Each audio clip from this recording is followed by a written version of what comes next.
À tous, salut tout le monde, j'espère que vous allez bien. On se retrouve pour la deuxième partie du cours du Rav Hershey Kleiman, le fait que la prière c'est un lien personnel qu'on va justement créer avec Akadosh Baruch Hu. Bien entendu, nos cours ils sont pour Arefouah chez Emmanuel Malade, les Lunishman no Niftarim de Rachel Batiakot et pour la Tzlachat, ceux qui en ont besoin. On dit que parmi toutes les obligations spirituelles d'un juif, la tfila, la prière, elle a un statut particulier. Comme nous dit le Rav Yechezkel Levinstein, il nous dit que la prière, ce n'est pas seulement un accomplissement d'un commandement général. On ne fait pas la prière juste parce qu'il y a marqué « tu feras la prière ». Mais c'est plutôt une conversation en réalité et intrinsèquement entre un juif et son créateur qui va lui permettre justement d'aborder Akadosh Baruch Hu et d'adhérer rapidement et étroitement à lui. Et c'est pour ça qu'Akadosh Baruch Hu désire nos prières. L'importance de la prière, ce n'est pas parce que c'est un commandement, il y a marqué tu feras la prière 3 fois par jour comme le faisaient nos patriarches. Non. Pourquoi c'est important la prière? Parce qu'en faisant la prière, tu vas te connecter intrinsèquement et étroitement avec Akadosh Baruch Hu. Et c'est ça le but de chaque juif. Et la nature essentielle de cette quête, la quête, le fait de chercher justement à créer le meilleur lien possible avec Akadosh Baruch Hu, sa nature essentielle, c'est le fait qu'on veuille toujours et intrinsèquement se connecter avec lui et se rapprocher de lui, ainsi que sa capacité à hisser une personne à des degrés plus élevés. Et tout ça, c'est développé dans une lettre qui est écrite par le Rav Shimshon David Pinkus, qui conseille à un jeune homme sur la manière de surmonter les obstacles qu'il rencontre lors de son étude de la Torah. On va lire l'extrait de la lettre.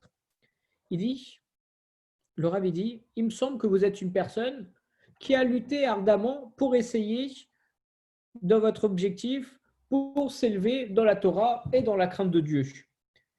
Mais vous êtes en train de réaliser, ce qui répond au problème d'un jeune homme, il dit malheureusement vous êtes en train de réaliser que vous n'arrivez pas à y parvenir seul.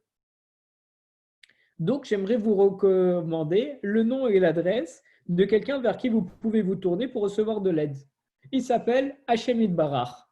C'est Akadosh Baruch Hu. Tu n'arrives pas à t'élever seul, tu n'arrives pas à augmenter tout seul, c'est normal, il te faut de l'aide. Voilà l'aide, comment tu peux l'avoir? Un nom, Hashem Yitbarach. Une adresse, il se trouve chez toi, il se trouve à côté de toi, là où tu es, là où tu étudies. Et il dit par la suite, je vous écris cela parce que de nombreuses personnes, elles associent cette opportunité, le fait de pouvoir parler avec Akadosh Baruch Hu, à une prière à un niveau spirituel formel. Bien que ceci soit important, ce n'est pas ce qui définit notre relation avec lui. Malheureusement, la plupart des personnes pensent que le fait de prier, c'est formel. Tu es obligé 3 fois par jour de prier, mais voilà, tu arrives, tu lis ta prière, tu fais ta prière et tu t'en vas. Mais non, en réalité, le but de la prière, c'est de créer un lien avec Akadosh Baruch Hu. C'est pour ça qu'il faut sans arrêt travailler dessus. Comme ça, tu vas affiner le lien que tu as. C'est comme un ami, tu ne vas pas lui parler pareil au début de ta relation avec lui et à la fin de ta relation avec lui. Vos discussions, elles vont s'affiner. Vous allez savoir qu'est-ce qu'il faut dire, qu'est-ce qu'il aime, qu'est-ce qu'il n'aime pas, qu'est-ce qu'il faut éviter, qu'est-ce qu'il faut valoriser. Et en réalité, au cœur même de notre relation avec Akadosh Baruch Hu, on réalise que ce n'est pas quelque chose, ce n'est pas une entité, c'est quelqu'un. Mamash, c'est quelqu'un.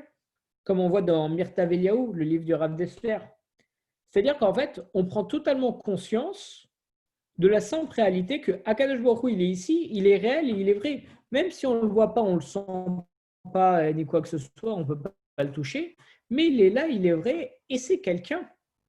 Et en réalité, c'est facile de créer un lien personnel et sincère avec lui et de discuter avec lui de tous nos besoins et de façon terre à terre. C'est une personne, c'est pas, enfin, c'est une personne entre guillemets, mais c'est quelqu'un.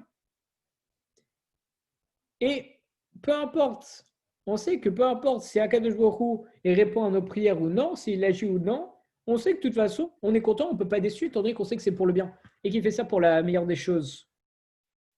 Donc en réalité, parce que je vous rappelle qu'on est toujours dans la lettre du Rav Pinkus au jeune homme, il lui dit adressez-vous directement au seul qui puisse véritablement vous aider, saisissez-le et ne le lâchez pas.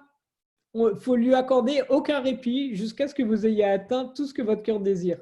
Il nous dit, souvent, nous, quand on est avec un ami, on veut quelque chose d'un ami. On lui demande une fois, il ne veut pas trop, on lui redemande. Après, on n'ose pas trop lui demander. Mais là, il nous dit non, Akadosh Baruch Hu, il attend une seule chose, c'est que tu lui demandes, que tu ne le lâches pas. Tu lui demandes, tu lui demandes, tu lui demandes, jusqu'à ce que tu aies ce que tu as voulu, jusqu'à ce que ton cœur il soit épongé et que tu as eu ce que ton cœur voulait. Et au niveau du subconscient, on sait tous que si on parle à Akadosh Baruch Hu de tout notre cœur, il nous répondra avec amour. Et c'est pour cette raison, comme disait un ancien prisonnier de guerre, un homme adresse de nombreuses prières dans une prison ennemie. Quand on se retrouve coincé dans une prison ennemie, c'est à ce moment-là qu'on va adresser beaucoup de prières. En réalité, ça sous-entend que la conviction, elle est solidement établie que Dieu, c'est le seul pouvant nous venir en aide. Parce que c'est quand tu vas te trouver dans une situation où vraiment tu ne peux pas t'en sortir par toi-même que tu vas te rendre compte qu'en réalité, il n'y a que Dieu qui peut t'aider. C'est pour ça qu'on dit, c'est que quand on se trouve dans une prison ennemie qu'on va vraiment demander de l'aide à Dieu et qu'on fait les meilleures prières. Parce que c'est quand tu vas enfin te rendre compte que tout ne dépend pas de toi et que ça dépend de Dieu, que là, tu vas pouvoir faire de vraies prières et te tourner vers lui. Et malheureusement, si tu n'arrives pas à t'en rendre compte de toi-même, alors Dieu, il va être Razéchaum obligé de te mettre dans une situation pour que tu t'en rendes compte. Mais ça, personne n'en a envie. Donc autant se réveiller maintenant, en écoutant des petits shiurim, en étudiant un petit peu.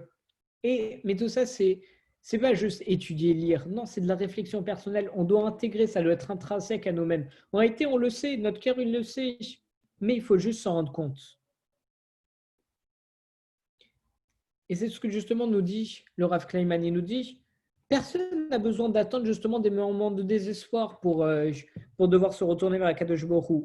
On peut remplir tout notre être de pure joie, de pur bonheur, de la présence d'Hachem à tout instant, en toutes circonstances, parce qu'Akadosh Baruch Hu, il est toujours là, et il est toujours là à attendre nos prières et qu'on se rapproche de lui. Kol Tuv tout le monde.